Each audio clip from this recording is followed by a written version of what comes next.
Relationships don't have to be hard. In fact, they can become powerful, but you gotta avoid these 5 myths, so stay tuned. When it comes to relationships, most people think they're supposed to be easy. Like somehow you basically stumble your way into a Disney movie where all of a sudden you find the one and you live happily ever after. But in reality, relationships can be tricky, difficult, hard to navigate, and even downright destructive if you let them get bad enough. So we want to prevent that. In order to do that, we've got to focus on 5 specific myths that I find that most of our audience continues to struggle with that continually having relationship problems. So the first myth that we got to look into is this one, right here. I have to find the perfect mate. Consider this. Most every single successful relationship has imperfect people who've decided to build something beautiful together. You don't actually have a perfect person that you've stumbled into. You only see that really in the movies. And even then, if you're not careful in the rom-coms, you'll notice that they always break up before they get back together and live happily ever after. That's a little bit more like reality. But when it comes down to it, there's no such thing as a perfect mate. What you want to do is you want to find someone who complements you. In other words, their character, their way of being, who they are, they actually complement who you are, even backfill many of your blind spots in such a way that allows you to grow. What you don't want and what most people search for is someone like themselves or like their parents. That's not necessarily the best way forward. Now, I'm not saying you don't want to have common values and interests and things like that, but you do. But it's better for you to find someone who is actually imperfect, but is actually great at the things that you're not great at. Maybe if you're a people person, maybe they're a little more cautious and they're a little more planny and analytical, so to speak. These types of things actually help you build quality in your relationship. Don't go on the lookout for the perfect mate, right? Don't get lost in, I have to find my person. Your person is going to be the person that you invest the most time, energy, and resource in, and that does the same thing back to you, right? It's called reciprocity. They are going to value you as much as you value them, and that's a good signal that you're well on your way to finding the right person that you're supposed to be with. But you might actually find several people along the way that are close. The trick is not to settle. Moving on. If they change, it will get better. If they change, it will get better. I was working with a young lady not long ago who was in our offices and who was struggling in her relationships, okay? I say relationship, not s, relationship. They were struggling in her relationship. And as such, this actually came out of her mouth, which is why I had to draw it on the board. If they change, and actually she put the word he, if he changes, it will get better. No. I find that the greatest tool and the greatest resource you can do in understanding relationships and bettering those relationships is to consistently better yourself. Consistently be developing yourself, and if your partner comes along for the ride and they begin to do the same thing, fantastic, okay? But in the meantime, it's not your job to change someone else and mold them into how you think they should be. All because they maybe have the look that you're looking for, but they don't have the character, the integrity, basically the personality, if you will, of what you're looking for. You see what I'm saying? There is a mix out there that is the personality, the look, the character, and the integrity that best benefit and complement who you are as a person. So why settle for the wrong thing, right? Don't get lost in the situation where you think that if you change someone, or if you change enough, that basically things are gonna get better. Again, you might think that if you change him or she changes you or whatever, you might think it's going to be right, but you're wrong. You're wrong in the semblance that you cannot create a perfect person. Otherwise, that would make you the creator, and you're not the creator. Instead, again, find the person who best complements you in such a way that you both have mutual value, mutual respect, you can communicate, you can compromise, and you can develop successful behavior with shared interest, but also different interest that allows you to grow. Don't be on the lookout for this quote-unquote perfect person. They don't exist. Dig deeper in yourself and actually uncover the kind of things that you want to have in an actual mate. Put them on paper. Put them on paper. Stop going in willy-nilly and getting lost in the drama, right? You're not going to live out a Netflix rom-com. You're just not. Life is not built that way. Your soulmate, your person is going to be the person that you build camaraderie with and connection with. That's the right way to do it. Not to try to perfect someone who's imperfectible. Hello? Wake up. All right, moving on. Number 3, this one has to do with more you're trying to become the right person to attract a specific person. You are becoming inauthentic. You are acting as if something that you're not. That is never going to lead you to a healthy relationship, and you gotta stop it. You people pleasers, I love you to death. I was one myself. I can tell you that I chased so many people that I thought were the one simply because I thought they were the one, not realizing that I would one day meet the woman of my dreams, the love of my life. When I learned not to settle, when I learned to be me, authentic, the driver, the hard charger, the guy who's not great with details, the guy who forgets stuff every now and again because he's got so much wrapped up in his head. That's what I became. I became authentic, and I quit looking for people who were not going to value that or be compatible with that. My wife is almost a counterbalance to who I am as a person. She is beautiful in a variety of ways in her own way. That's what you want. You want connection. You want camaraderie. You want commitment. You don't want to be chasing the wrong thing. I actually got a tattoo when I was about 22 years old because of a girl. Thank God I later covered it up with a better one, but hey, stop trying to be the thing that you're not. If you're not a quote unquote bad boy or bad girl, don't try to be one. Be yourself, right? Don't chase after things that aren't who you are. Find the common interest, find the shared values, find the shared goals, and develop a real rapport and a real connection to someone who's really compatible with you, all right? Again, compatibility is not all shared interest. Compatibility is some shared interest and other interests that help you grow. That's how you get moving. All right, moving back on. Number 4, true love is always magical. It's so precious. Guys, I'm not saying there are not magical moments in a relationship, but the entirety of a relationship is not magical.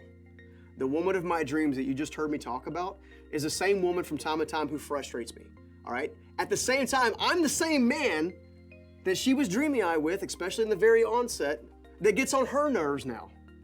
The difference is that we have a foundation. We have something to look forward to. We have goals and mutual things that we're chasing after. Do you understand what I'm trying to tell you?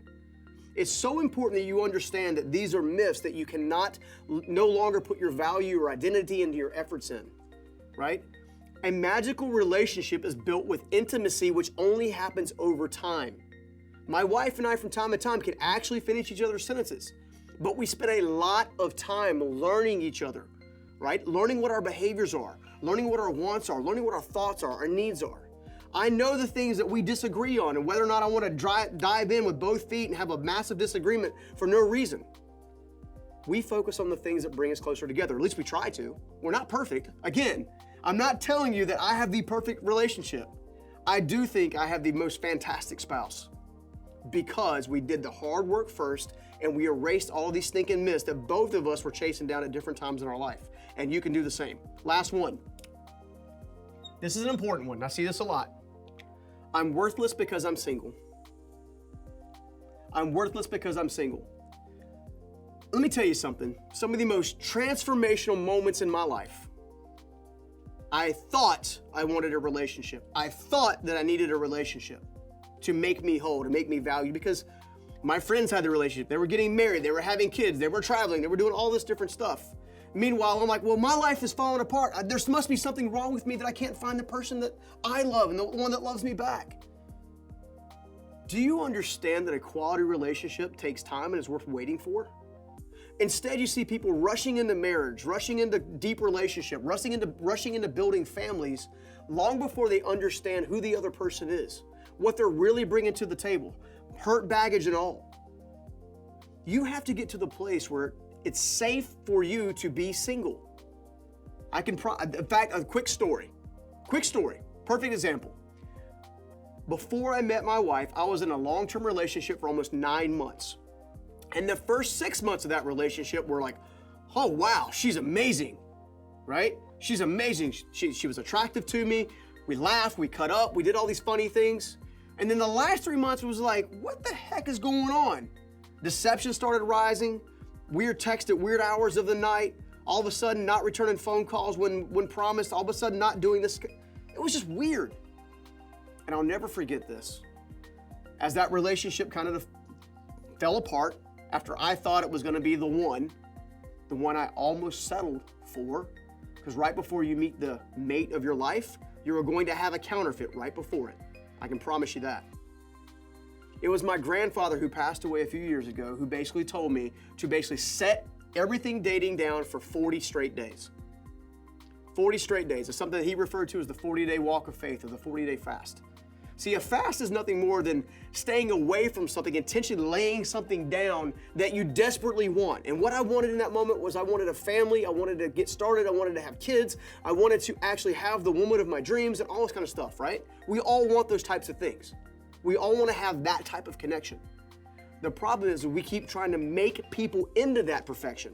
We keep trying to make other people basically fit that mold that we made. We're like tucking their arms and their legs into this mold, if you will, even though they don't fit. You can't do that. This 40-day walk of faith, I committed with my grandfather to spend time with him instead and sit down with him day after day. First of all, a beautiful thing happened. I got to know my grandfather at an even deeper level. I got to spend time with him and hang out with him and learn a lot of really cool stuff. The second part happened was when I intentionally laid down the dating life for a while, I learned that there was a lot of things inside of me that I needed to work on. A lot of things that I even wanted to work on that were gonna make me, quote unquote, more valuable, so to speak. Not valuable to other people, but valuable to myself. You see, when you spend all your time chasing people who shouldn't be chased after, you end up devaluing yourself and losing your self-confidence over time because you're setting your bar so low that your settling is changing, right? Settling is dangerous. This 40-day walk of faith, so to speak, where I set everything down, no dating, no match.com, no plenty of fish, or whatever the heck the stupid websites are nowadays, none of that stuff. Turned it all off. I spent 40 days working on me, learning, reading books, listening to podcasts, spending time with my grandfather. And here's what happened. I kid you not, this is part of my love story. On day 40, I go to my grandfather's mobile home that he lived in at the time. I sit down with him, and this is what he says. He said, "Steven, you know what day it is, right?" I'm like, it's like Tuesday? He's like, no. Today's day 41. I want you to go turn that thing back on the computer. You go turn that thing back on. That thing that you know people are that don't know about technology, right? That thing that makes the beeping sound when people want to talk to you. That thing. .com, the plus or minus. I said, "You mean Match?" He was like, yeah, you can turn that back on. I asked a young lady for coffee after I was back together. I was more whole and ready. I'd worked on myself, I'd grown myself, and lo and behold, this beautiful brunette, dark hair with green eyes said, "Let's grab coffee." We then had a quick follow-up phone call the next night that basically just to kind of get to know each other and find out, is coffee really worth it or whatever? Is whatever, you know what I'm saying? You know the type, where you're testing the waters a little bit. Sure enough, we found the more that we talked, 30 minutes went by, 40 minutes went by, an hour went by, almost 3 hours went by talking to this young lady. Almost 3 hours. And we agreed to immediately meet for what was gonna be coffee that turned into a late night dinner and a late night sushi bar, where we had sushi and wine. And if you haven't seen some of the other videos I've done on relationships, I tell a little bit more about the story. But she challenged me in a healthy way, and I responded in a healthy way. And that was the love start, or the kickstart of our love story. 6 months later, I married that woman, and I've never looked back. And she has never let me down, at least not intentionally. And I've done my best not to let her down. Here's what I'm trying to get at with this. When it comes down to finding the right one, you have to become the right one first. I don't mean you're trying to force yourself into becoming something that you're not. I'm meaning trying to amplify what the best of you already is. And as a result, you get the byproduct of self-confidence, healthy boundaries, and a quality relationship in the end. So, moral of the story is do not settle. Do not settle for any of these myths.